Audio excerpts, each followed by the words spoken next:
শুক্রবারের পর শনিবার দেশ জুড়ে পালিত হচ্ছে শিব চতুর্দশীর ব্রত।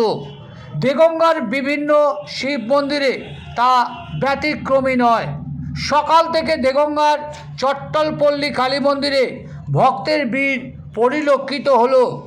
এদিন দেগঙ্গা থেকে কয়েকশো কিলোমিটার দূরে নবদ্বীপে দেখা গেল শিবের বাহন নন্দী মহারাজের পূজা আরাধনায় ব্রতী হয়েছে বিদেশি ভক্তরা।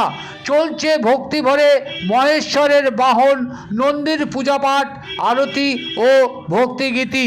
হিন্দু সনাতন ধর্মের মানুষ শিবের বাহন নন্দী মহারাজকে দেবতা রূপে মানে, তাই মহাশিব চতুর্দশীতে প্রতি বছরের ন্যায় এবছরেও সাড়ম্বরে সেই নন্দী মহারাজের পূজায় মেতে উঠতে দেখা গেল নবদ্বীপ রাজপুর গ্রামের মানুষজনের, যেখানে বিদেশি ভক্তদের উপস্থিতি চোখে পড়ল।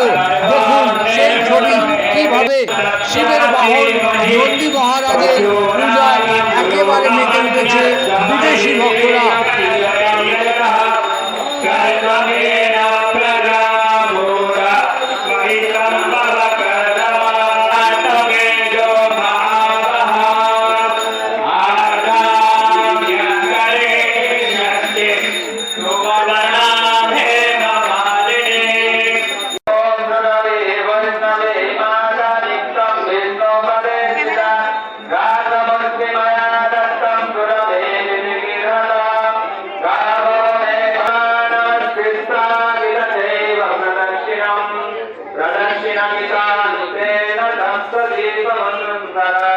सर्वदेवं नवं मन्ये